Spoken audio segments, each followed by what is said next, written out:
ॐ अज्ञानतिमिरान्धस्य ज्ञानाञ्जनशलाकया चक्षुरुन्मीलितं येन तस्मै श्रीगुरवे नमः। श्रीचैतन्यमनोभीष्टं स्थापितं येन भूतले स्वयं रूपकदा मह्यं ददाति स्वपदान्तिकं।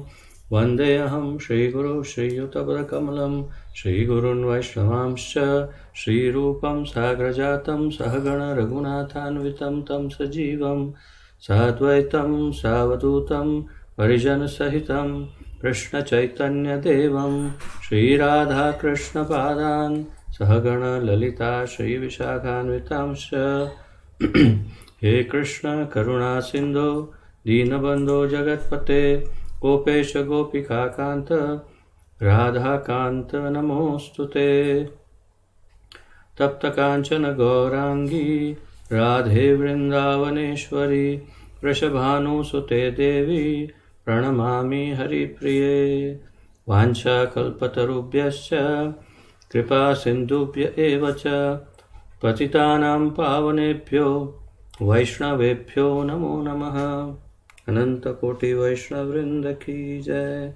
नमो विष्णुपादाय कृष्णप्रेष्ठाय भूतले श्रीमते जयपताका स्वामिन् इति नामिने। नमो आचार्यपादाय निताय कृपाप्रदायने गौरकथाधामदाय नगरग्रामतारिणे। नमः विष्णुपादाय कृष्णप्रेष्ठाय भूतले श्रीमते भक्तिवेदान्त स्वामिन् इति नामिने। नमस्ते सारस्वते देवे गौरवाणी प्रचारिणे निर्विशेषशून्यवादी पाश्चात्यदेशतारिणे। जय श्री कृष्ण चैतन्य प्रभु नित्यानंद श्री अद्वैत गदाधर श्रीवासादि गौर भक्त वृंद। हरे कृष्ण कृष्ण कृष्ण हरे हरे हरे राम राम राम हरे हरे। हरे कृष्ण कृष्ण कृष्ण हरे हरे हरे राम राम राम हरे हरे। हरे कृष्ण कृष्ण कृष्ण हरे हरे हरे राम राम राम हरे हरे।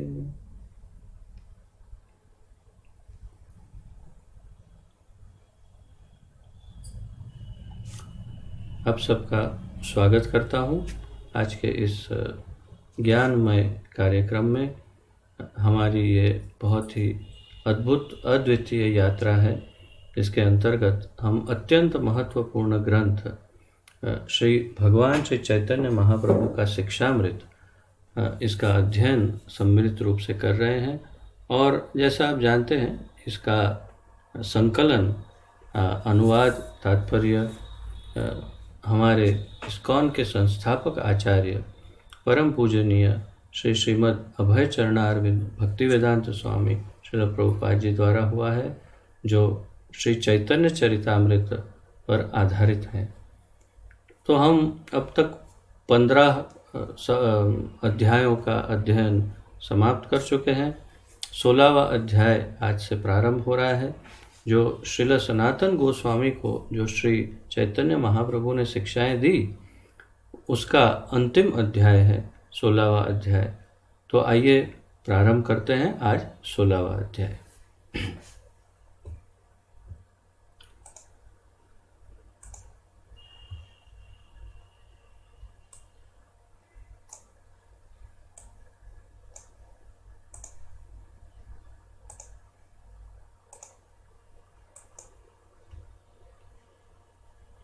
अध्याय 16 श्री सनातन शिक्षा का निष्कर्ष। इसका शीर्षक है श्री सनातन शिक्षा का निष्कर्ष।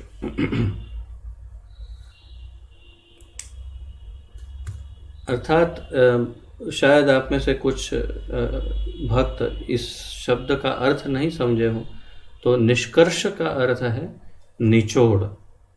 अर्थात पूरी जो सनातन शिक्षा प्राप्त हुई सनातन गोस्वामी को और हमें भी, उस पूरी शिक्षा का जो निचोड़ है, निष्कर्ष है, वो अब महाप्रभु स्वयं ही सनातन गोस्वामी को प्रदान कर रहे हैं।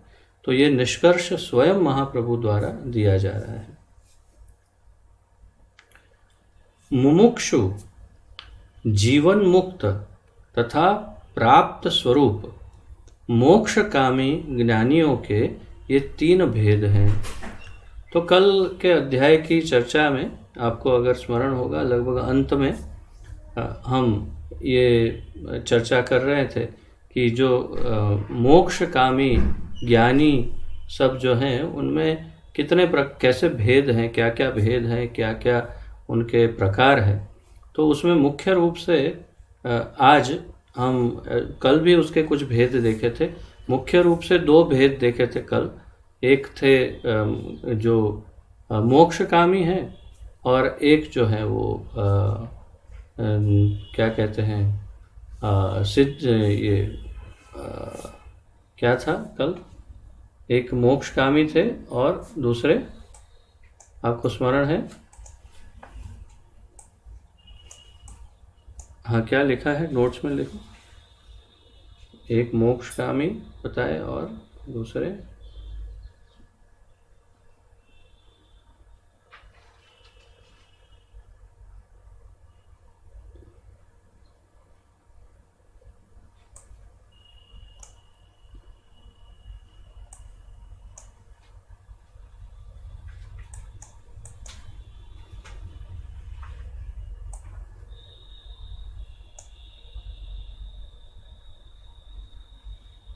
दो भेद हैं। सकाम, भक्त सकाम और मोक्ष काम। हाँ, सकाम नहीं। एक तो जीवन मुक्त नहीं, ये भी नहीं। Other two inquisitive searchers or जब मोक्ष काम devotees, seekers of liberations, consider and give consider दर्शन के नहीं, वो वास्तव में कहीं खो गया है। मतलब बहुत सारे भेद हो गए ना उसमें, ये हमने थोड़ा कंफ्यूज कर दिया है। मतलब स्मरण नहीं हो रहा है अभी। तो स्मरण होना चाहिए, ऐसा नहीं होना चाहिए, परंतु अब नहीं स्मरण हो रहा है किसी प्रकार स्पष्टता से। एक मोक्षकामी बताए थे और दूसरे शायद सिद्धिकामी होंगे, ज्ञानी, और क्या हो सकते हैं। अब मेरी स्मृति से निकल गया। Have you written the notes? Then don't speak, क्योंकि एक वही बोल सकता है जो नोट्स लिखे हैं जिन्होंने। तो यहाँ पर 3 आज भेद बता रहे हैं, उसी कैटेगरी के फिर से 3 भेद कर रहे हैं। तो जैसे कि कहा यहाँ पर मोक्षकामी ज्ञानियों के 3 भेद हैं। तो पहले जो 2 भेद किए थे उसमें से जो मोक्षकामी ज्ञानी है उसके 3 भेद, तो हमें वास्तव में वो तो स्मरण करना ही पड़ेगा कभी भी, क्योंकि तभी हम ये लिंक बिठा पाएंगे। क्योंकि मोक्षकामी ज्ञानियों के 3 भेद बताए, और जो दूसरे प्रकार के ज्ञानी थे वो अब जो हम भूल गए हैं, जिन्हें या तो सिद्धिकामी थे या तो जो भी थे, वो पीछे थोड़ा पढ़ना पड़ेगा 1-2 पेजेस, तो उसमें उसकी चर्चा नहीं कर रहे, मोक्षकामी ज्ञानियों की चर्चा कर रहे। तो उसमें मुमुक्षु, जीवन मुक्त तथा प्राप्त स्वरूप, ये मोक्षकामी ज्ञानियों के 3 भेद हैं। मुमुक्षु, जीवन मुक्त तथा प्राप्त स्वरूप। संसार में बहुत से मनुष्य मोक्ष चाहते हैं और इसलिए कभी कभी वे भक्ति भी करते हैं। तो बहुत सारे लोग मोक्ष चाहते हैं और मोक्ष की प्राप्ति के लिए भी कुछ लोग भक्ति करते हैं। इसके समर्थन में श्रीमद् भागवत प्रथम स्कंद 2 अध्याय के 26वें श्लोक में कहा है कि जिन्हें वास्तव में मुक्ति की कामना है वे देव पूजन का त्याग कर ईर्ष्या रहित चित्त से भगवान श्री नारायण का भजन करते हैं।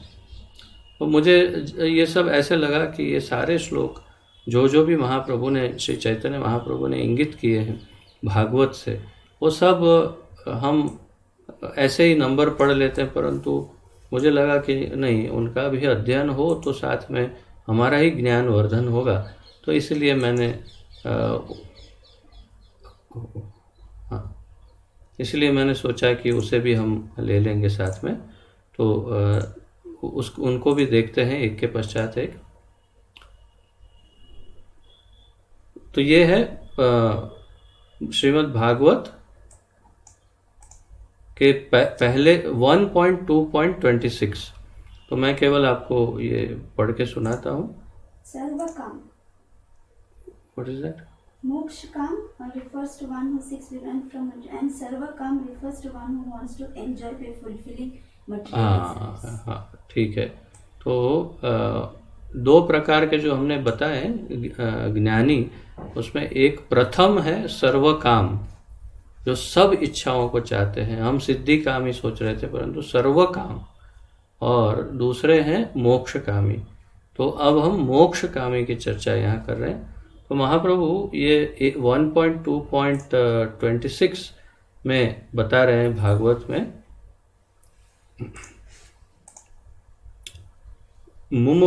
मुमुक्षवो घोर रूपान हित्वा भूतपतिनथ नारायण कला शांता भजन्ति यनुसूयवः।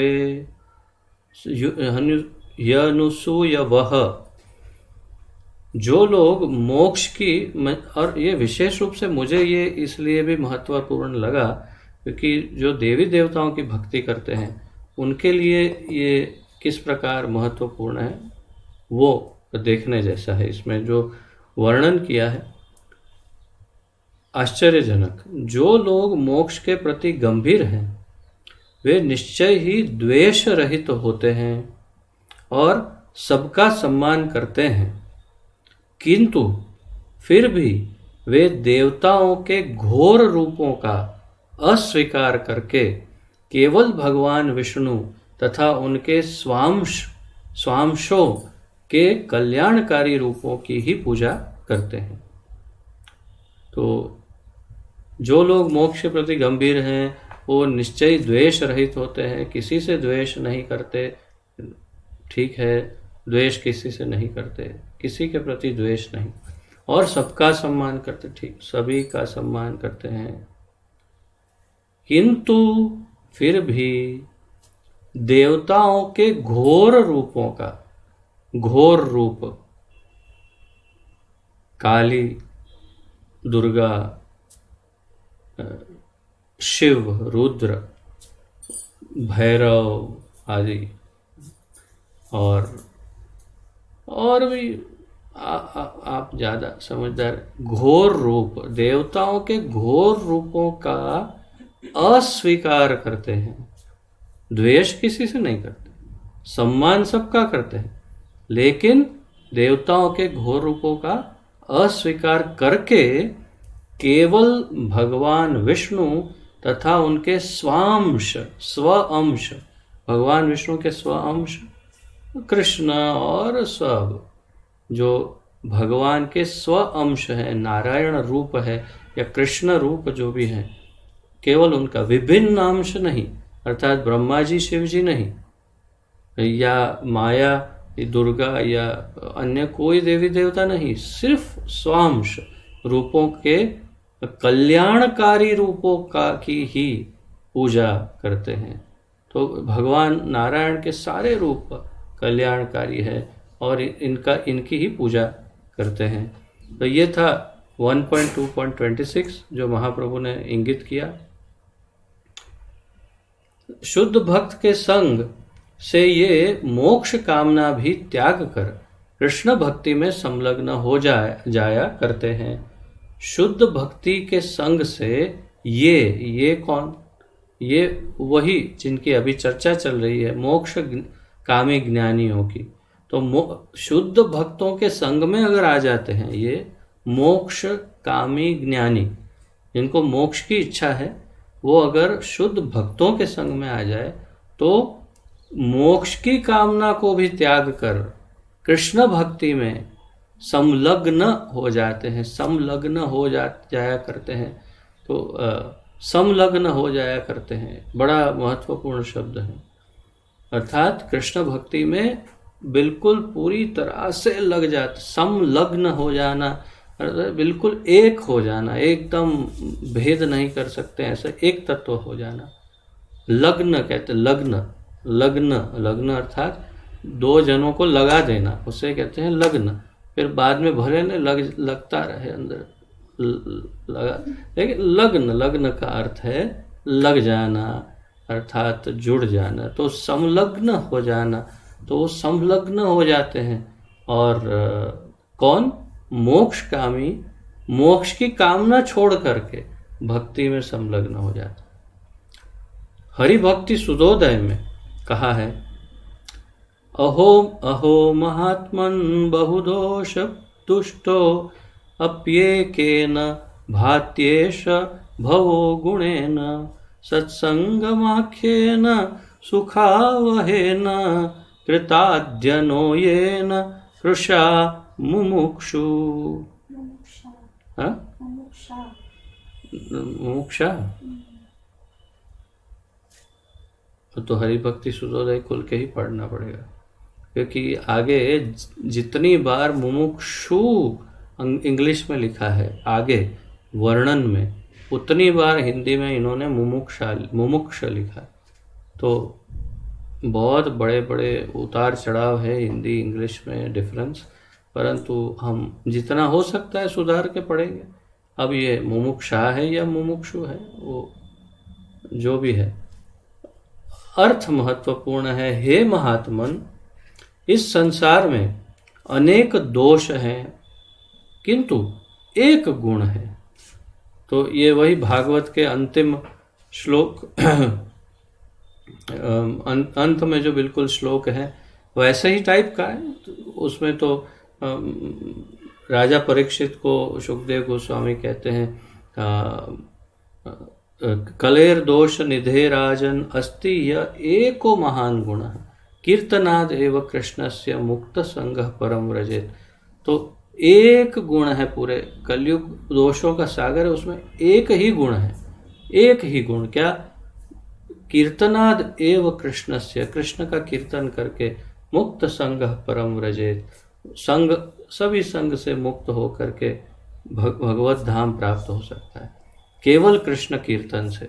ये कली का, मैं आपको केवल उदाहरण के, वैसे ही यहाँ पर कह रहे हैं कि हे महात्मन, इस संसार में अनेक दोष है किंतु एक गुण है। क्या गुण है?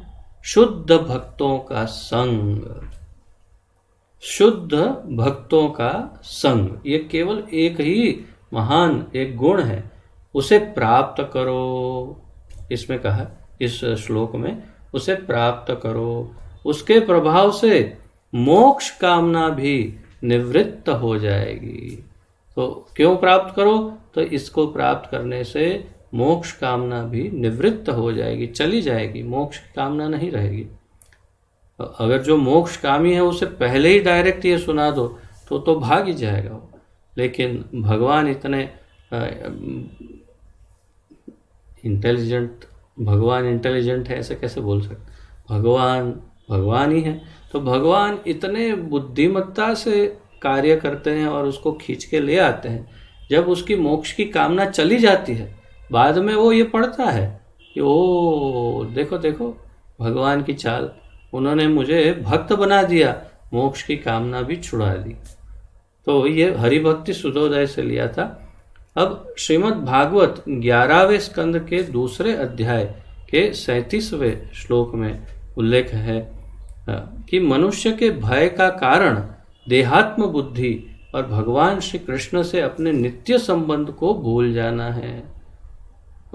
हम पहले श्लोक पढ़ते हैं, फिर वापस इसे पढ़ते हैं।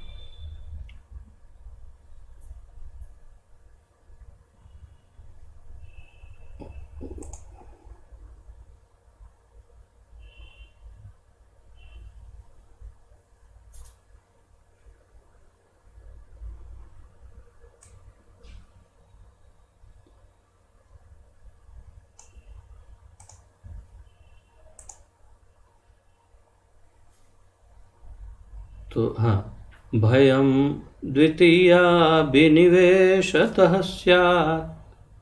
स्यात् ईषादपेतस्य विपर्ययो स्मृतिः तन्मायया तो बुध आभजेत्तं भक्त्यैकयेशं गुरुदेवतात्मा। बहुत महत्वपूर्ण श्लोक है ये। जब जीव भगवान की बहिरंगा माया शक्ति में लीन होने के कारण भौतिक शरीर के रूप में गलती से अपनी पहचान करता है, तो जब जीव माया के अंदर डूबे होने के कारण गलती से शरीर को ही अपनी पहचान बताता है, देहात्म बुद्धि, कि मैं ये शरीर हूँ, तब भय उत्पन्न होता है।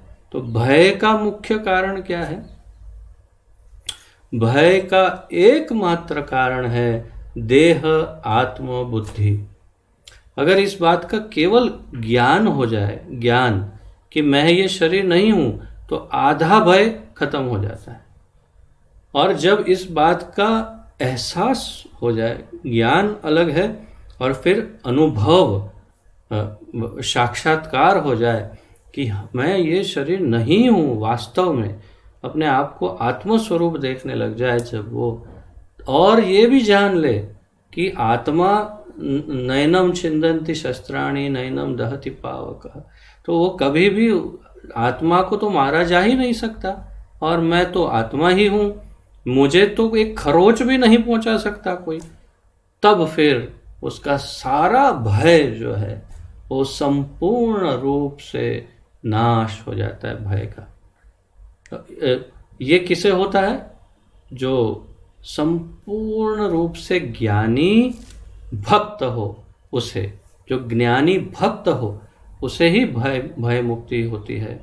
तो मुझे तो बार बार भय मुक्ति के उदाहरण में प्रभुपाद जी ही याद आते हैं।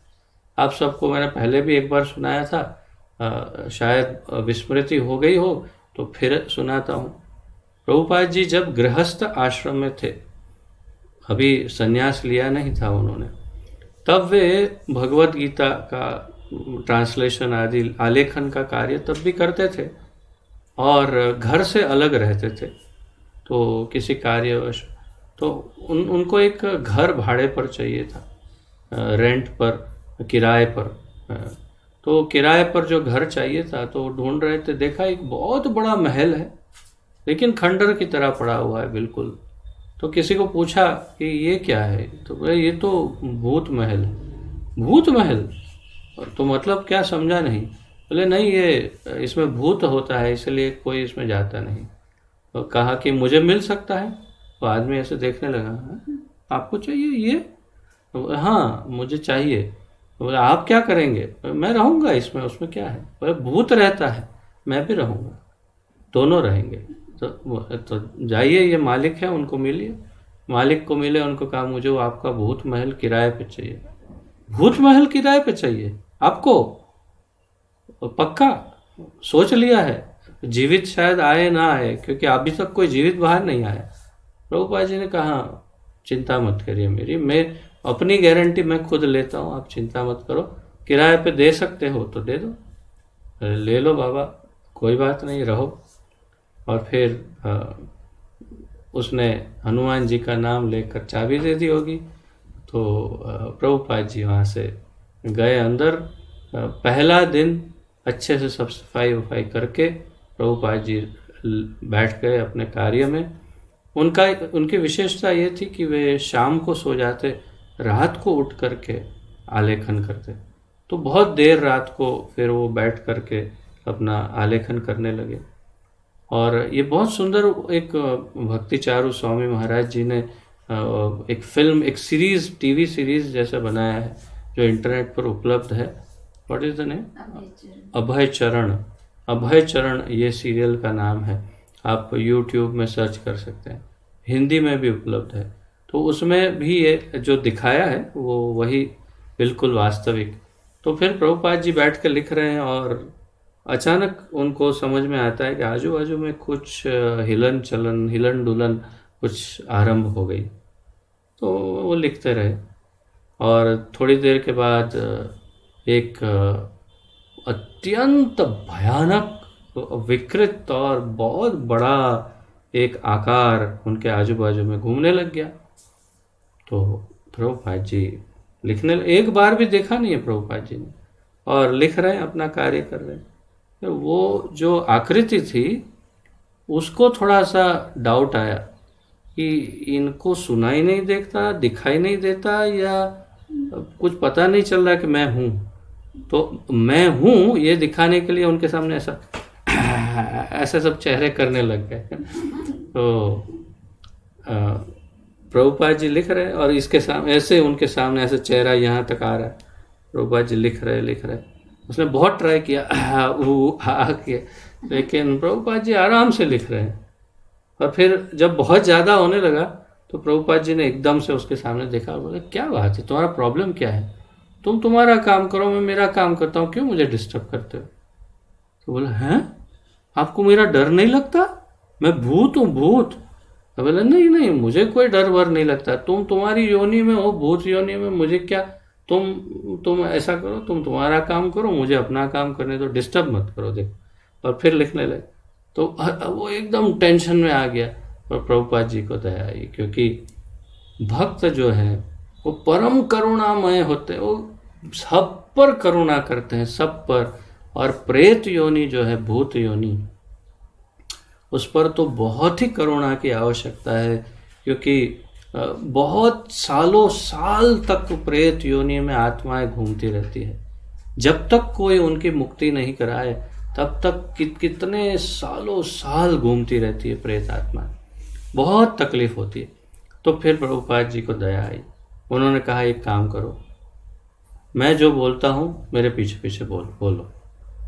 तो वो कुछ बोला नहीं।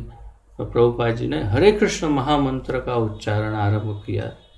उन्होंने बोला, बोलो, हरे कृष्ण कृष्ण कृष्ण हरे हरे, हरे राम राम राम हरे हरे। बोलते रहे प्रभुपाद जी, वो सुनता रहा, बोलते रहे, सुनता रहा। और थोड़े क्षणों में उसका पूर्ण रूप से देह परिवर्तित हो गया।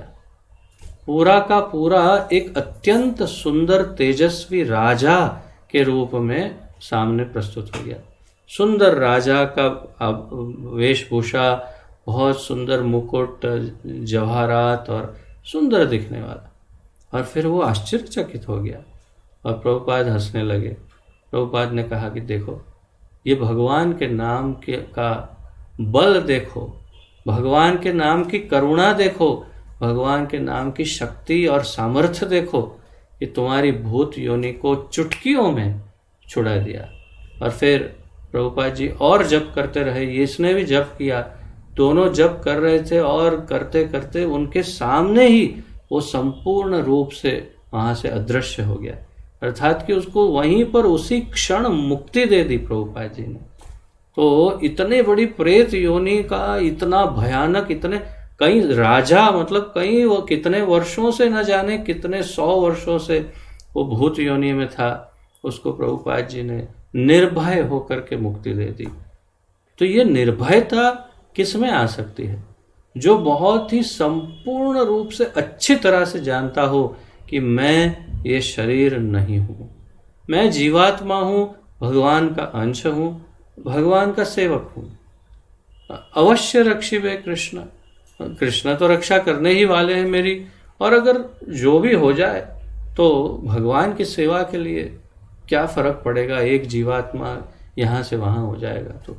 तो बिल्कुल भी फिक्र किए बिना अभय होकर के वो अपना कार्य, सेवा कार्य, भक्तिमय कार्य आगे बढ़ाते रहते हैं। भक्त जो होते हैं संपूर्ण रूप से निर्भय होते हैं। ये कहना बड़ा आसान है, मैं जानता हूँ। अगर मुझे भी किसी नई जगह पर अंधेरे में रख दिया जाए तो शायद मैं भी भाग के बाहर आ जाऊंगा, परंतु हो सकता है। परंतु कहने का तात्पर्य ये थियरी और प्रैक्टिकल में थोड़ा अंतर है, थोड़ा सा, थोड़ा नहीं, ज़्यादा अंतर है।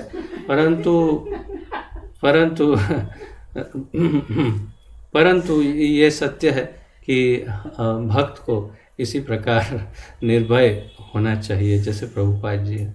तो आइए आगे बढ़ते हैं, कोई लोग और हंसे उससे पहले।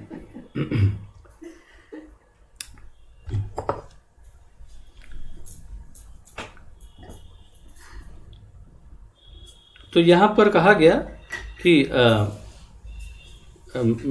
माया शक्ति में लीन होने के कारण भौतिक शरीर के रूपों में गलती से अपनी पहचान करता है, तब भय उत्पन्न होता है। इस प्रकार जीव जब भगवान से मुख मोड़ लेता है तो वह भगवान के दास के रूप में अपनी स्वाभाविक स्थिति को भी भूल जाता है। ये भागवत का ही हम अभी पढ़ रहे हैं।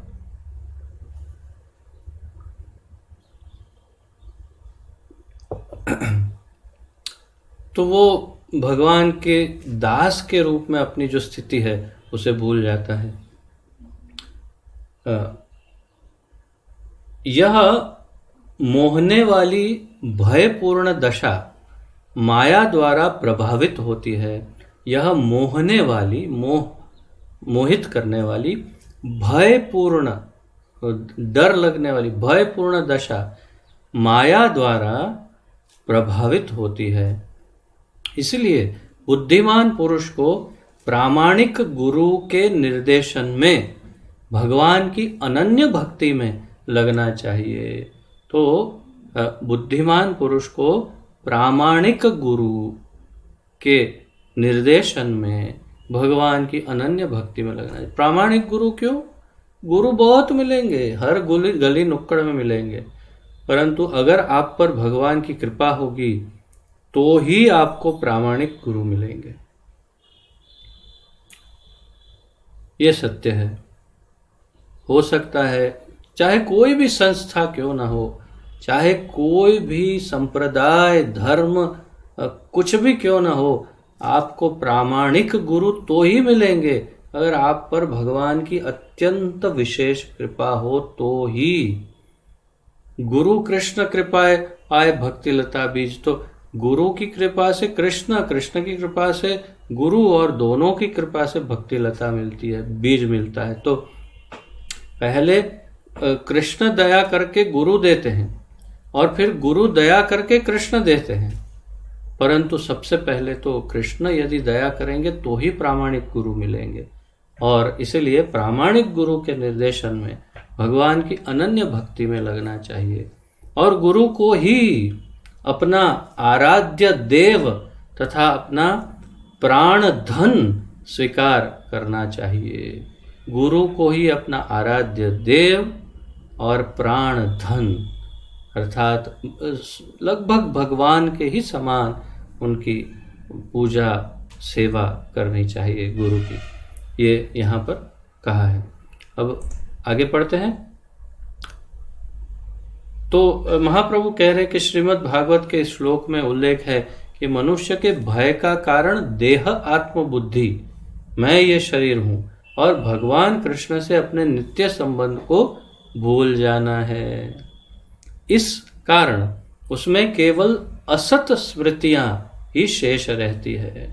तो उसकी स्मृतियाँ, उसकी जो याददाश्त या यादें हैं वो सब असत होती है। ऐसा माया मोह से होता है। ऐसा क्यों होता है? माया के मोह से।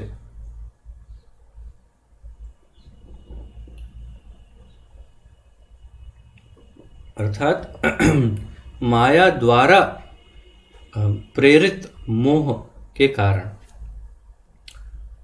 पर्याप्त बुद्धि वाला परम ईश्वर भगवान श्री कृष्ण को गुरु एवं आराध्य मानकर पूर्ण रूप से उनकी भक्ति करता है। तो भगवान कृष्ण को गुरु और आराध्य मानकर उनकी भक्ति करता है। तो अब यहाँ पर एक डाउट आ सकता है या एक डाउट खड़ा हो सकता है कि भाई जब भगवान को ही गुरु मान रहा है तो फिर गुरु की क्या आवश्यकता है। परंतु वही भगवान को जब आप गुरु मानेंगे तो वो हृदय में चैत्य गुरु के रूप में तो बैठे है ही पहले से। आप उनके शरण में जाओ, आप भगवान कृष्ण की शरण में जाओ और उनसे प्रार्थना करिए कि आप ही मेरे गुरु बनिए और मार्गदर्शन दीजिए।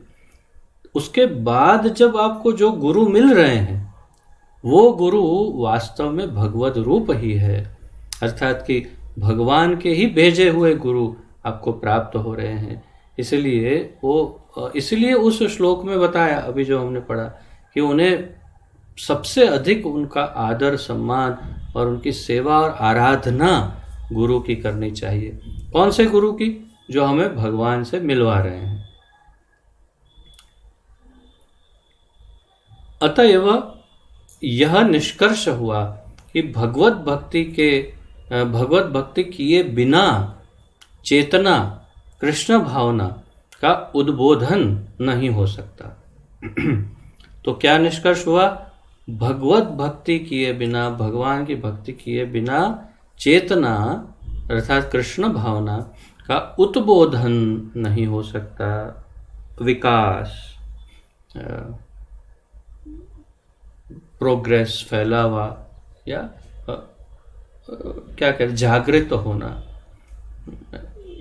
मूल रूप से मैं आपको उसके पर्यायवाची शब्द बता रहा हूँ सर।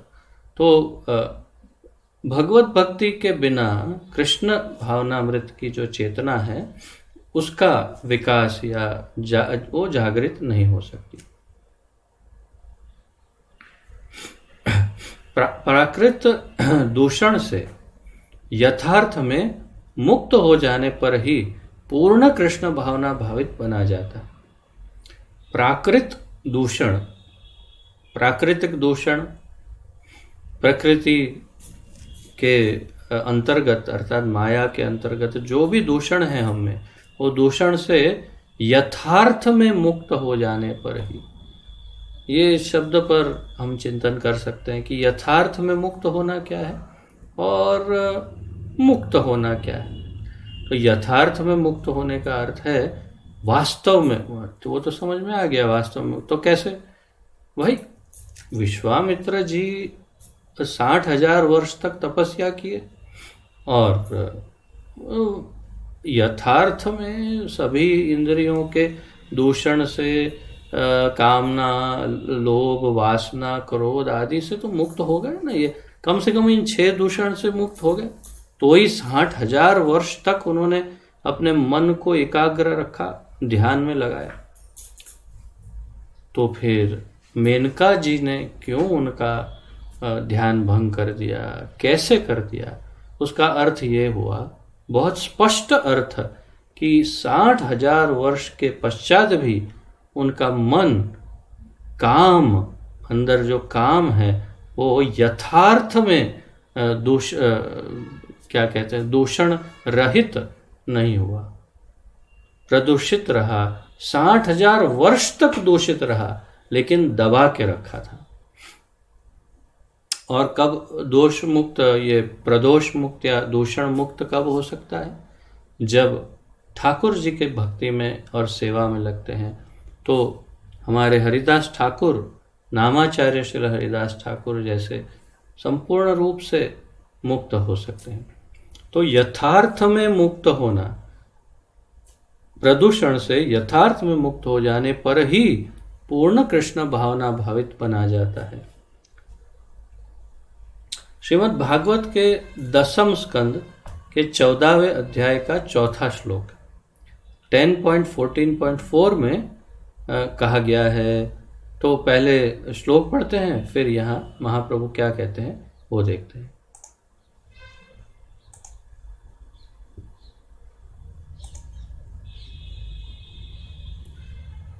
श्रेयश्रुतिं भक्तिमुदस्यते विभो क्लिश्यन्ति ये केवलबोधलब्धये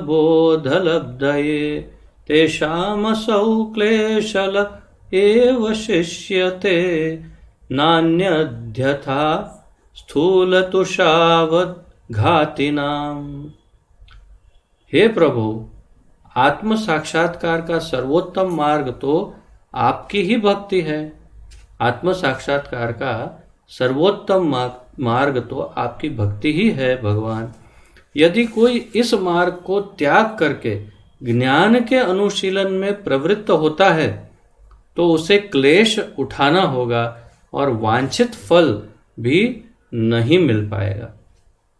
अगर कोई ये सोचे कि नहीं भक्ति क्या करना है, ज्ञान मार्ग में चलते हैं, तो इस मार्ग का त्याग करके और ज्ञान के अनुशीलन में यदि कोई प्रवृत्त होता है तो उसे क्लेश उठाना ही होगा और वांछित फल भी नहीं मिल पाएगा। जिस तरह थोथी भूसी को पीटने से अन्न गेहूं नहीं मिलता, उसी तरह जो केवल चिंतन करता है उसे आत्म साक्षात्कार नहीं हो पाता। तो ये क्या हुआ, थोथी भूसी पीटना, अर्थात जो गेहूं के जो क्या कहते हैं उसे, पौधे होते हैं, तो उनको काट के निकाल लिया जाता है, फिर उनको पीटा जाता है। जब पीटा जाता है तो उसमें से गेहूं बाहर निकल जाता है। गेहूं बाहर निकाल लिए, वो सब खाली हो गए और उनको इकट्ठा कर लिया। फिर सोचे कोई, चलो एक बार और पीटते हैं तो फिर और गेहूं निकलेंगे। फिर उसको वो 1000 साल तक पीटे तो भी उसमें से गेहूं नहीं निकलेंगे, क्योंकि उसमें से गेहूं निकल चुके हैं। तो उसी प्रकार वो चाहे करोड़ों साल तक प्रयास करता रहे, ज्ञान मार्ग में अपने आप केवल चिंतन करता रहे, जैसे यहाँ कहा, आत्म साक्षात्कार को नहीं प्राप्त कर सकता, तो उसे आत्म साक्षात्कार नहीं हो सकता अगर वो ज्ञान मार्ग में चलेगा। तो उसके हाथ केवल क्लेश ही लगता है, उसके हाथ केवल क्लेश लगता है, ऐसा इस भागवत के श्लोक में बताया। भगवत गीता में भी क्लेशो अधिकरस्तेषाम् अव्यक्त आसक्त चेतसाम् अव्यक्ता ही गतिर दुखम देहवद्भिरवाप्यते। तो जो निर्विशेष ब्रह्म में, निराकार ब्रह्म में आसक्त है, ज्ञानी है, ध्यानी है, मायावादी है, शून्यवादी, निर्विशेषवादी, उनको क्लेशो अधिकरस्तेषाम्, क्लेश अधिकरस्ते, क्लेश ही प्राप्त होता है। यहाँ भी कहा उसके हाथ केवल क्लेश ही लगता है जो ज्ञान मार्गी है। जैसे यहाँ पर ये शब्द है,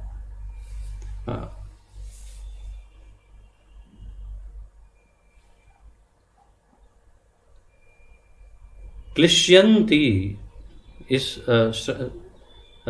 श्लोक में क्लिश्यन्ति, क्लिश्यन्ति क्लेश सहन करते हैं, तो बहुत स्पष्ट रूप से कहा है कि उनको क्लेश ही प्राप्त होता है।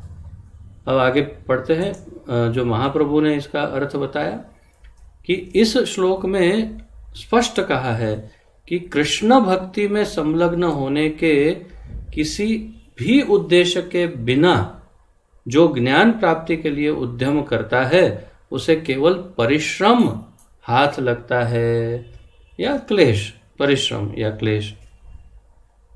तो जो बिना कृष्ण भक्ति के जो भी प्रयत्न करता है आध्यात्मिक, उसे विशेष रूप से ज्ञान प्राप्ति का, उसे केवल क्लेश हाथ में आता है, उसका जीवन सारहीन है। महाप्रभु कह रहे हैं उसका जीवन सारहीन है, सार नहीं जीवन में। जीव श्री भगवान का भिन्न अंश है, तो जीव, ये तो सब जानते हैं। अतः परम अंशी की सेवा करना जीव मात्र का कर्तव्य है। तो परम अंशी की सेवा करना अंश का कर्तव्य है। अंशी और अंश, ये अंशी है, उसमें से एक अंश, तो अंश का अंशी की सेवा करना ये परम कर्तव्य है उसका। इस सेवा अथवा भक्ति के अभाव में वह विषय दोष में गिर जाता है। वो जैसे कहते हैं, हमेशा आप सबने बचपन से सुना होगा, आप सब संस्कारी अच्छे घराने के सब लोग हैं, तो आप सब जानते हैं कि ऐसा कहते हैं बच्चों को हमेशा अपने माता पिता की सेवा करनी चाहिए। क्यों? क्योंकि वो अंश है और उसे अंशी की सेवा करनी चाहिए। तो ये तो सर्वसामान्य सिद्धांत है कि अंश हमेशा अंशी की सेवा करता है और अंशी अंश का आरक्षण करता है और आशीर्वाद देता है। तो उसका हित करता है अंशी और अंश उसकी सेवा करता है। तो हम भी भगवान की सेवा करें और भगवान हमारा आरक्षण तो वैसे ही करते ही है। तो ये सर्वसामान्य नियम मैंने जैसे कहा वैसे हैं, सामान्य बुद्धि से भी समझ सकते हैं, परंतु यदि वो ये नहीं करता तो फिर वो क्लेश प्राप्त करता है। इस सेवा अथवा भक्ति के अभाव में वह विषय दोष में गिर जाता है। महाप्रभु कह रहे हैं कि इस सेवा अथवा भक्ति के अभाव में जब ये नहीं है तो विषय दोष में गिर जाता है।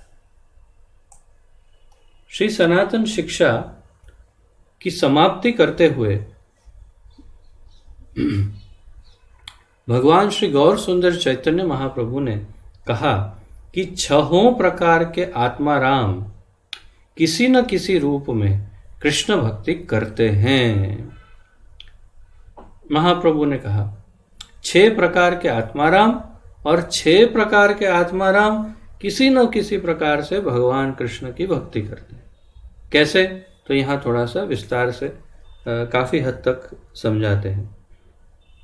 भाव यह है कि अंत में किसी न किसी समय सभी आत्माराम योगी कृष्ण भक्ति की अनिवार्यता समझकर पूर्ण कृष्ण भावना भावित हो जाते हैं।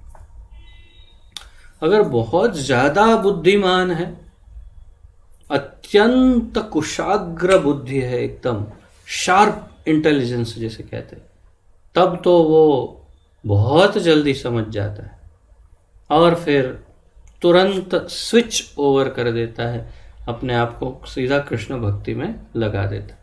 और यदि उतना ज़्यादा तीव्र बुद्धि नहीं तो कोई बात नहीं, ज्ञान मार्ग में 1 जन्म ले ले, 2 ले ले, 4, 6, 8, 10 ले ले, या फिर बहुनाम ले ले, तो बहुनाम जन्म नाम अंते ज्ञानवान माम प्रपद्यते। तो बहुत सारे जन्म लेने के बाद भी सही, परंतु ज्ञानी तो अंततो गत्वा भक्त ही बनता है। तो this is the answer of your question, जो कल तुमने पूछा था इनके शंकराचार्य के उपलक्ष्य में, तब जो मैं कह रहा था कि अंततो गत्वा सारे ज्ञानियों को तो लगना ही पड़ेगा भगवान की भक्ति में, और लग ही जाते हैं। तो यहाँ 6 प्रकार के आत्माराम लग जाते हैं भक्ति में बताया, और अब एक एक का जितने हो सकते उनका उदाहरण दे रहे हैं। तो कहते हैं कि किसी न किसी समय सभी आत्माराम योगी कृष्ण भक्ति की अनिवार्यता समझते हैं। अनिवार्यता अर्थात बिना उसके बिना नहीं चलेगा भाई कृष्ण भक्ति, और फिर पूर्ण कृष्ण भावना भावित हो जाते हैं। अत्यंत विद्वान अथवा मूर्ख व्यक्ति भी कृष्ण भक्ति में संलग्न हो सकता है। तो या तो बहुत विद्वान, अत्यंत जैसे मैंने कहा शार्प इंटेलिजेंस, या तो मूर्ख है, कोई भी भक्ति में लग सकता है, उसमें कोई भेदभाव नहीं है। आत्मारामों के 6 मुख्य भेद हैं। अब आत्माराम के 6 भेद बता रहे हैं। केवल ब्रह्मोपासक में साधक आत्माराम, केवल ब्रह्म उपासक में साधक आत्माराम। तो वो वही कैवल्य मैंने कहा, वो ब्रह्ममय आत्माराम, प्राप्त ब्रह्मलय आत्माराम, और मोक्षकामी गणों में मुमुक्षु आत्माराम, तथा अपने नित्य स्वरूप में स्थित भक्तिपरायण जीवन मुक्त आत्माराम तथा प्राप्त स्वरूप आत्माराम। 6 अब आपको लिखना है, तो एक बार रिपीट करते हैं।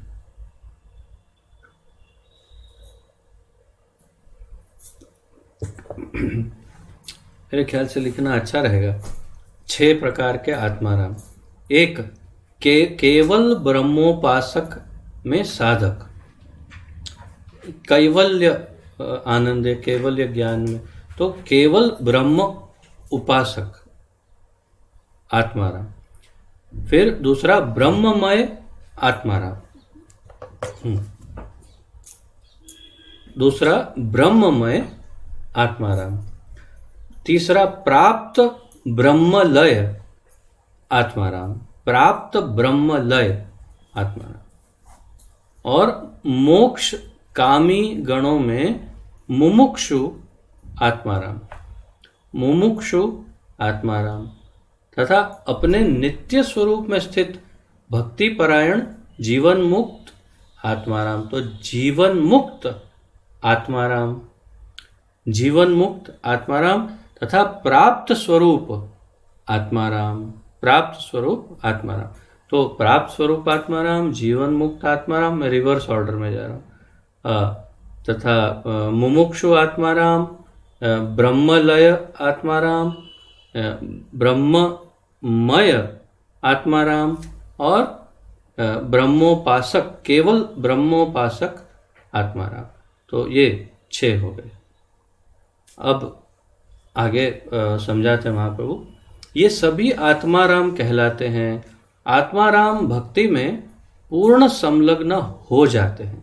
आत्माराम जो है वो भक्ति में पूरी तरह से लग जाते हैं, लेकिन इतना जल्दी नहीं, काफी समय में।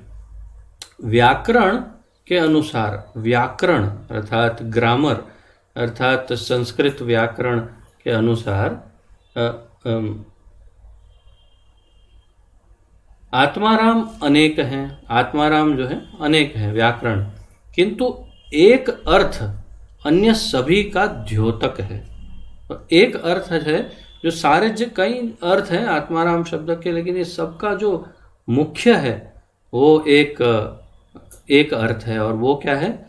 समुदाय वाचक अर्थ में, समुदाय वाचक अर्थ में अर्थात आप जैसे कि हम उदाहरण की क्रिकेट, तो ये कौन है? तो ये क्रिकेटर है। कौन है? क्रिकेटर। क्रिकेटर मतलब क्रिकेट खेलता है। अब क्रिकेटर की कौन से भाई एक विकेट कीपर हो सकता है, एक बैट्समैन हो सकता है, एक बॉलर हो सकता है, एक फील्डर हो सकता है, एक कुछ भी। तो ऐसे कई हो सकते हैं। और उसमें भी फिर बॉलर में भी एक लेग स्पिनर, एक ऑफ स्पिनर, एक फास्ट बॉलर, एक मीडियम फास्ट, भेद बहुत हो सकते हैं, परंतु मूल रूप से कौन है? वो क्रिकेटर।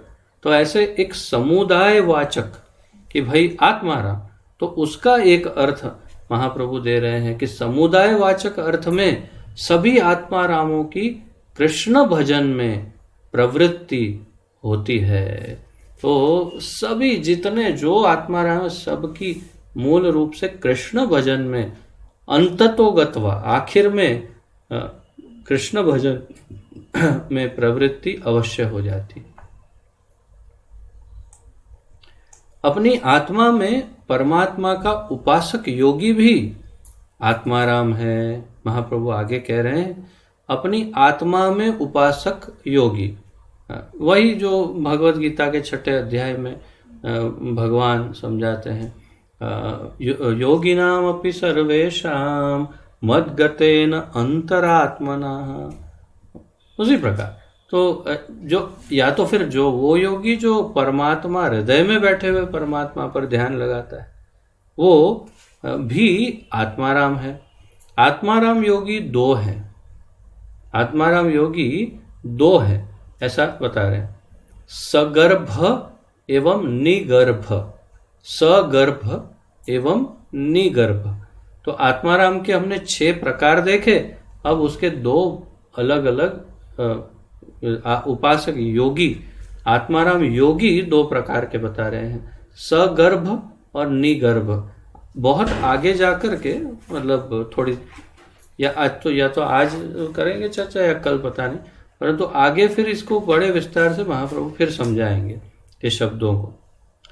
तो सगर्भा नहीं है, देखना गड़बड़ मत करना, सगर्भा नहीं लिखना, सगर्भ है। सगर्भा का अर्थ समझते हैं ना, प्रेग्नेंट। तो ऐसा नहीं है, गड़बड़ मत करना शब्द लिखने में। सगर्भ और निगर्भ, हाँ, नहीं तो नहीं बताना पड़ता है भाई, नहीं तो एक मात्रा इधर की उधर हुई नहीं कि पूरा मीनिंग बदल गया। तो बोले हाँ हम तो सगर्भा योग आत्माराम को की बात कर रहे हैं। अरे भाई सगर्भा आत्माराम कहाँ से आ गए? तो इसलिए गड़बड़ मत करना कोई, बहुत डेंजरस है ना, थोड़ा एक मात्रा इधर उधर है, तो क्योंकि बताना पड़ता है ना कि सब बहुत कुशाग्र बुद्धि तीव्र बुद्धि होते तो सब। श्रीमद् भागवत के द्वितीय स्कंद के द्वितीय अध्याय के 8वें श्लोक में उल्लेख है, कोई कोई योगी अपने हृदय में चतुर्भुज शंख चक्र गदा पद्मधारी विष्णु का ध्यान करते हैं। महाप्रभु कह रहे हैं। तो ये कौन सा श्लोक है? दूसरे स्कंद दूसरा अध्याय और 8वां श्लोक 2.2.8। केचित् स्वदेहान्तर्हृदयावकाशे प्रादेशमात्रं पुरुषं वसन्तं चतुर्भुजं कंच रथांगशंखं गदाधरं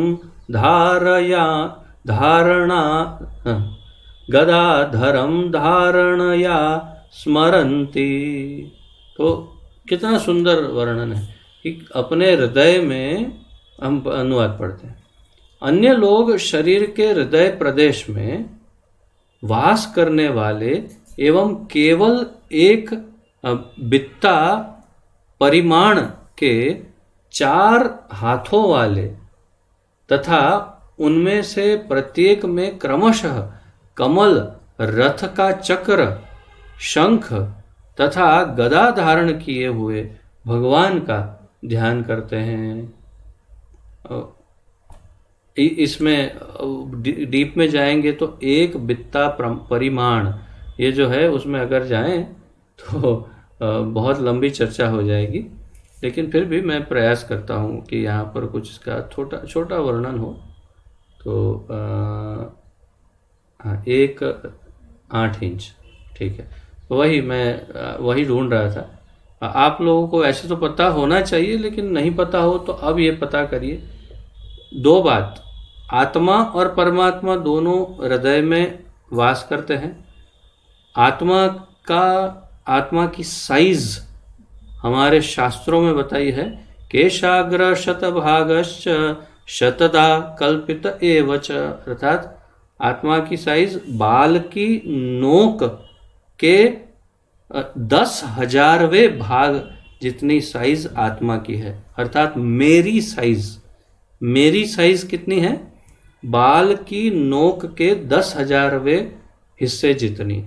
शतता कल्पित एवच, फिर उसको पुनः और एक मतलब 100 टाइम्स और फिर 100th पार्ट को और 100 टाइम्स, अर्थात 10,000 उसको भाग करो, उतनी छोटी साइज आत्मा की। और इस श्लोक में भगवान के परमात्मा स्वरूप की साइज बताई है। और साइज का अंतर देखिए, कितनी साइज है? एक बित्ता परिमाण, हिंदी में जैसे कहा, इस तो उसका मेजरमेंट अगर हम देखें तो कितना होता है? लगभग 8 इंच लंबे परमात्मा हमारे हृदय में बैठते हैं। 8 इंच, कितना बड़ा हुआ उनका नाप।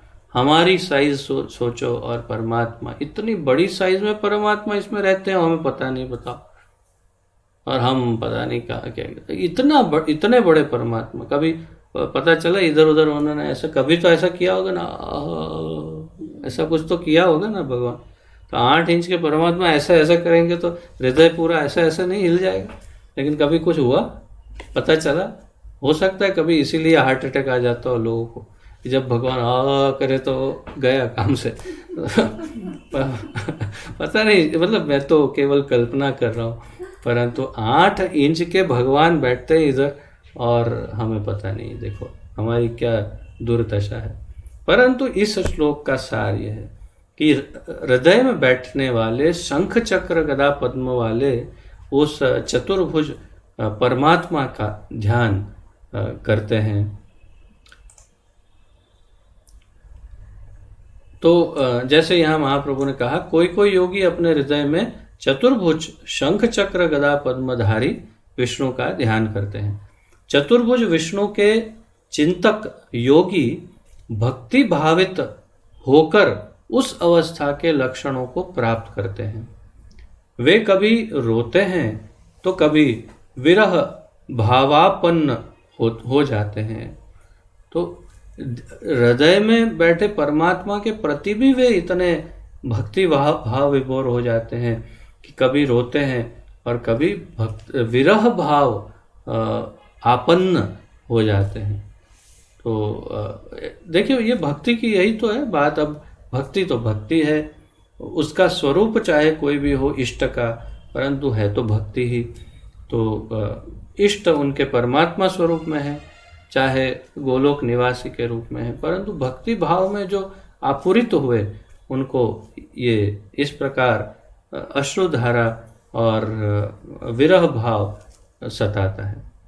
इस प्रकार उनका दिव्यानंद में प्रवेश हो जाता है। महाप्रभु कहते हैं कि इसी प्रकार वो दिव्य आनंद में प्रविष्ट हो जाते हैं। उनकी दशा मछली जैसी हो जाती है। मछली में क्या गड़बड़ है? मछली तो बड़े आराम से तैरती है। तात्पर्य यह है कि मछली को जब पानी से निकाल के बाहर रखते हैं और कैसे छटपटाती है मछली, वैसे दशा हो जाती है कि वो विरह भाव में छटपटाते हैं, प्रेम में। तो ये भक्ति की पूर्ण लगन लग जाती है इस प्रकार। अब आगे कहते हैं महाप्रभु, सगर्भ एवं निगर्भ इसके तीन भेद हैं। सगर्भ निगर्भ के तीन भेद हैं। योग रुरुक्षु, अंग्रेजी में योगा रुरुक्षु है, लेकिन यहाँ पर हिंदी में योग रुरुक्ष लिखा है। योग रुरुक्ष हिंदी में लिखा है, परंतु अंग्रेजी में योगा रुरुक्षु लिखा है, क्योंकि आरुरुक्षु ये शब्द है, तो योगा रुरुक्षु होना चाहिए। तो मेरे विचार से हिंदी में ही गलती लग रही है मुझे, मेरे मत अनुसार, क्योंकि प्रभुपाद जी के ग्रंथ में योगा रुरुक्षु लिखा। तो योगा रुरुक्षु, योगारूढ़ तथा प्राप्त सिद्धि, ये तीन हैं। तो योगा रुरुक्षु क्या? अंग्रेजी में लिखा है द बिगिनर, अर्थात जो शुरुआत करते हैं। योगारूढ़ अर्थात जो एडवांस है, उन्नत योगी है वो। और प्राप्त सिद्धि अर्थात सिद्ध योगी, जो संपूर्ण सिद्धि प्राप्त हुए। अब इसको आगे समझाते हैं। तो सगर्भ एवं निगर्भ के ये तीन भेद हैं, योगा रुरुक्षु, योगारूढ़ तथा प्राप्त सिद्धि। गीता के 6ठे अध्याय में इन योगियों का वर्णन है। योगारूढ़ होने के अभिलाषी आरुरुक्षु कहलाते हैं। जो योगारूढ़ होने के अभिलाषी हो, अर्थात कि एडवांस योगी हो जाने के, जिनको योग में अत्यंत उन्नति करने की इच्छा हो, ऐसे इच्छा रखने वाले योगी को, अर्थात नए नए शुरुआत में जो योगी जुड़े हैं उनको योगा क्षमा कीजिए, हाँ, योगा रुरुक्षु या आरुरुक्षु कहते हैं।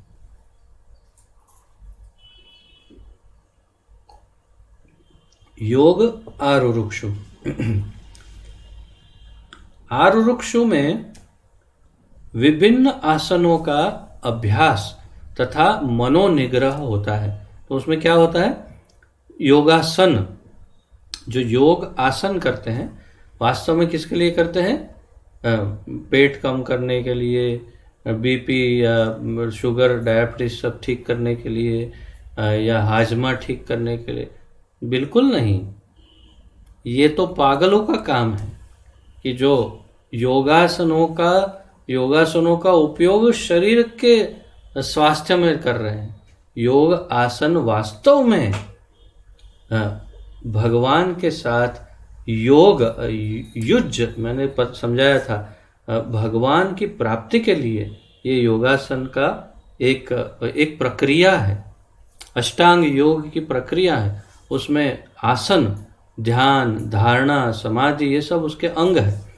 तो आरोक्षु में विभिन्न आसनों का अभ्यास तथा मनोनिग्रह होता है, अर्थात मन को मन को कंट्रोल करना। किंतु ध्यान एवं वैराग्य को लक्ष्य बनाकर योगारूढ़ तथा विषय वासना से रहित हो जाने पर क्रमशः मुक्ति होती है। तो किंतु लेकिन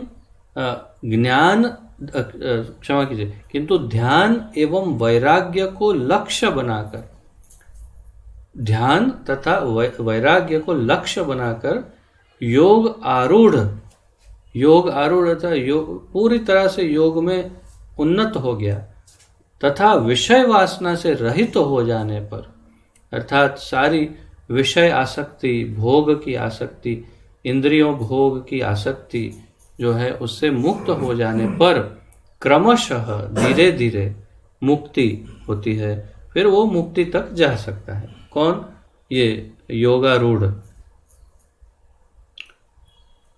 उस समय योगी को योगारूढ़ नामक आनंदानुभूति भी होती है। तो जो कैवल्य आनंद जैसे कहते हैं या आनंद अनुभूति, तो उस योगी को आनंद की अनुभूति होती है। इन योगियों को अगर किसी प्रकार, हाँ यही तो सबसे महत्वपूर्ण, इन योगियों को अगर किसी प्रकार महाप्रभु कह रहे हैं साधु संग प्राप्त हो जाए तो ये कृष्ण भक्त भी बन जाते हैं। ये योगियों को अब ये स्थित हो गए योग साधना में, आनंद मिल गया, आनंद मिल रहा है, उनको दिव्य आनंद प्राप्त हो रहा है। परंतु किसी प्रकार इनको यदि भक्त बना दिया जाए, कैसे बनेंगे? साधु संग से, अर्थात किसी उत्तम भक्तों का संग इनको मिल जाए तो ये योगारूढ़ भी भक्त बन जाते हैं। महाप्रभु कह रहे हैं उरुक्रम श्री भगवान का वाचक है। सारे आत्माराम उरुक्रम भक्ति में संलग्न है। भक्तिमयी सेवा करने के पूर्व यह शांत भक्त कहलाते हैं।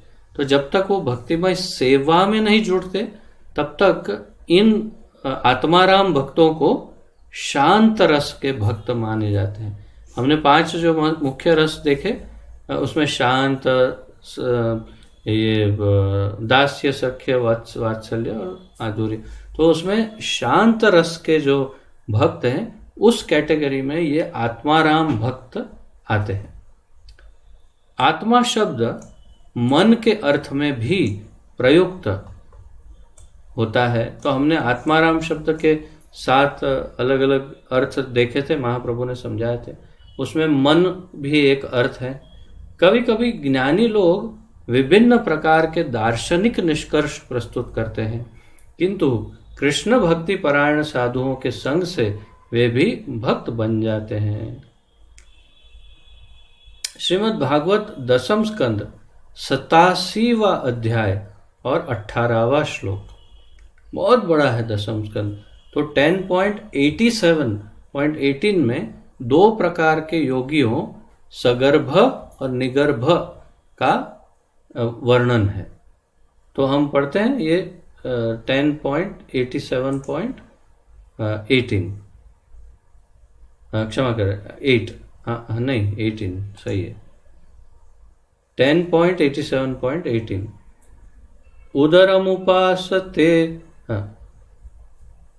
उदरमुपासते य ऋषिवर्त्मसु कूर्पदृश्यः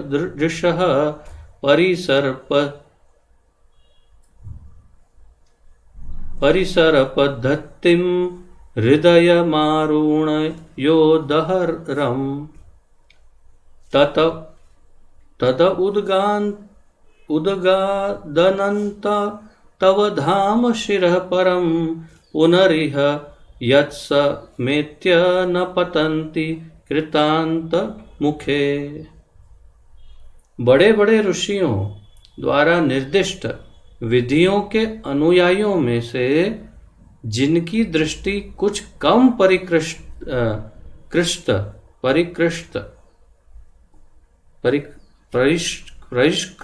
परिष्कृत कुछ कम परिष्कृत होती है, वे ब्रह्म को उदर क्षेत्र में उपस्थित मानकर पूजा करते हैं। बड़े बड़े ऋषि जिनमें थोड़ी दृष्टि कुछ कम उतनी उन्नति नहीं होती, वो ब्रह्म को उदर क्षेत्र में उपस्थित, पेट में ब्रह्म को मानकर उनकी पूजा करते हैं। किंतु आरुणी गण उसे हृदय में उपस्थित मानकर पूजा करते हैं, जो सूक्ष्म केंद्र है जहाँ से सारी प्राण शाखाएं, नाड़ियां निकलती हैं। हे अनंत, ये पूजक अपनी चेतना को वहां से ऊपर उठाकर सिर की चोटी तक ले जाते हैं, जहां वे आपको प्रत्यक्ष देख सकते हैं। तत्पश्चात सिर की चोटी से चरम गंतव्य की ओर बढ़ते हुए वे उस स्थान पर पहुंच जाते हैं जहां से वे पुनः इस जगत में, जो मृत्यु के मुख स्वरूप है, नहीं गिरेंगे। तो इसे ब्रह्मरंध्र कहते हैं, जहाँ तक मेरा स्मरण है।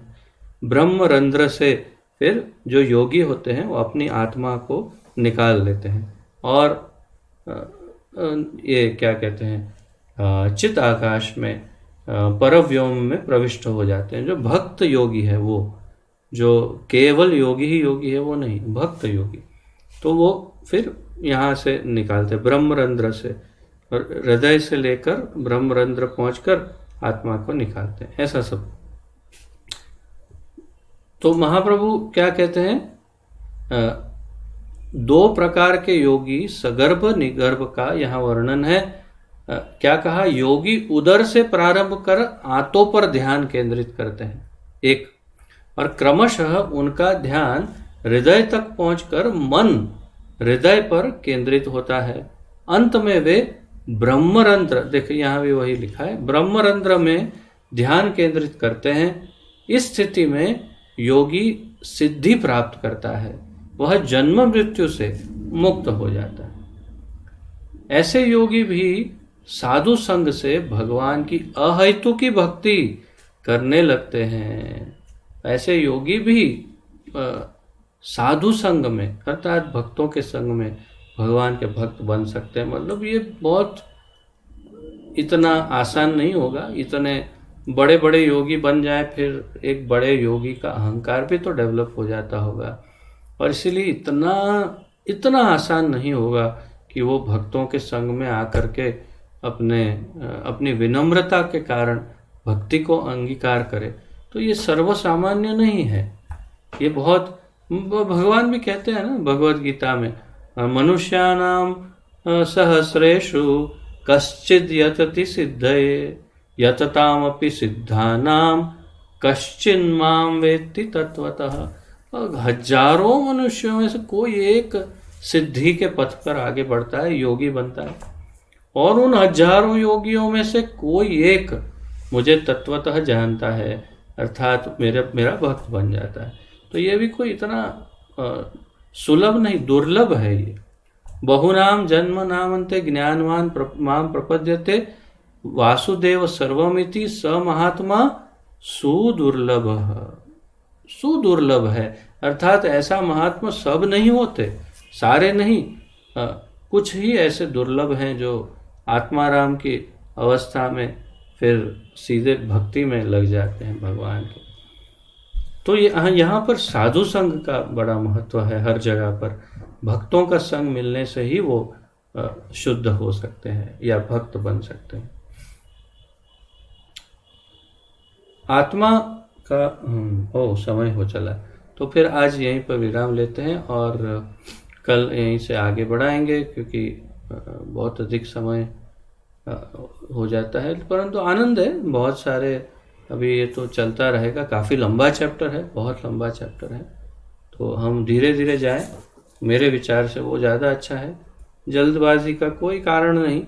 हमें जीवन में करना क्या है, श्री चैतन्य महाप्रभु की शिक्षाओं का ज्ञान भी अगर अच्छी तरह हो जाए तो भी जीवन सार्थक है, सफल है। और क्या चाहिए हमें? कौन से बहुत बड़े बड़े डिग्रियां लेनी है? हमें तो शुद्ध भक्ति का ज्ञान चाहिए और बस ये आखिरी हो और इसके पश्चात ठाकुर जी की सेवा में जा सके, ऐसी कामना है। तो वो सारा ज्ञान तो महाप्रभु की इस ग्रंथ में है और हम धीरे धीरे इसलिए जा रहे हैं ताकि इसको पचाते जाएं और फिर आगे बढ़ते जाएं, फिर पचाते जाएं। तो इसीलिए मैं हर बार आपको पूछता हूँ कि किसी का यदि कोई प्रश्न आदि हो तो पूछते रहिए। प्रश्न वास्तव में पूछने चाहिए, अब ऐसे नहीं कि औपचारिकता के लिए पूछने चाहिए, परंतु अगर हृदय में प्रश्न आता है तो पूछकर उसका समाधान कर ही लेना चाहिए, बहुत ज़रूरी होता है। और उससे सबको बहुत लाभ होता है जब प्रश्न पूछे जाते हैं तो लेकिन औपचारिकता के लिए नहीं, फॉर्मेलिटी के लिए नहीं कि हाँ पूछने को बोला तो पूछ लो। वास्तविक प्रश्न तो किसी का यदि प्रश्न आदि है तो पूछ सकते हैं, अन्यथा हम विराम लेते हैं। Any question?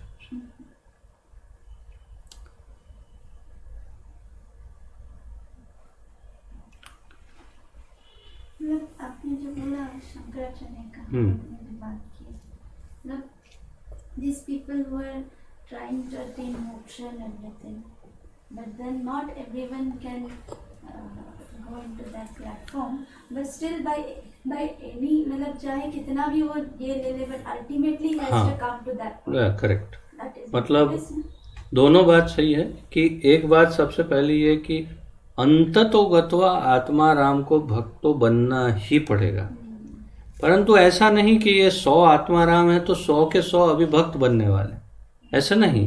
वो ये जन्म उनका समाप्त हो जाए, फिर और एक जन्म ले ले, फिर और जन्म ले ले, कभी ना कभी तो भक्त बनकर ही उसका अंत होगा, ये बात है।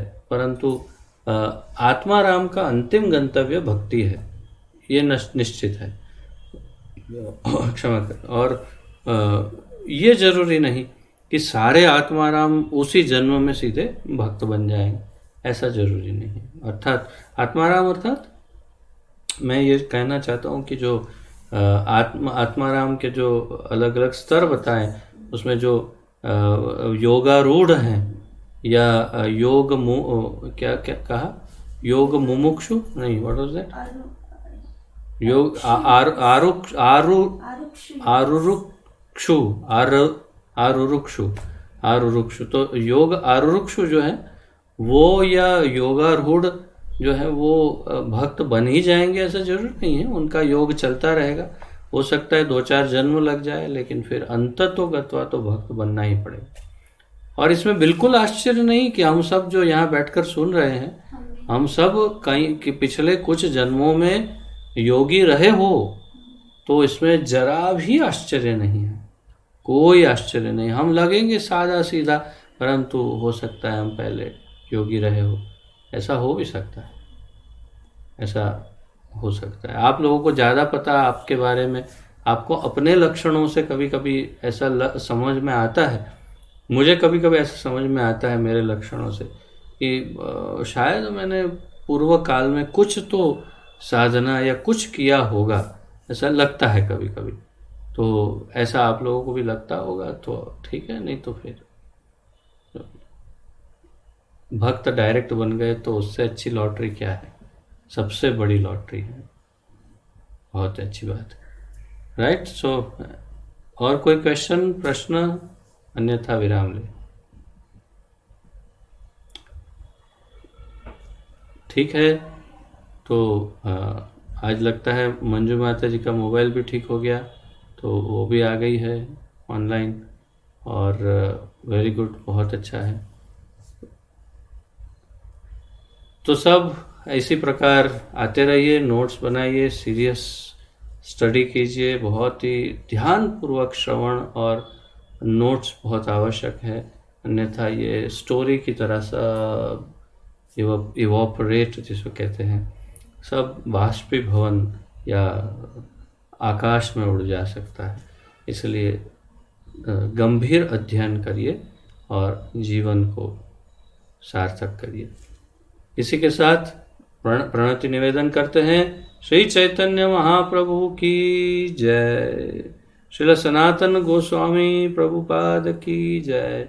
पतित पावन अभय चरणारविंद भक्ति वेदांत स्वामी श्रील प्रभुपाद की जय। पतित पावन गुरुदेव की जय। निताय गौर प्रेमानंदे। हरि हरि बोल। आप सबका बहुत बहुत धन्यवाद। सबको दंडवत प्रणाम। हरे कृष्ण।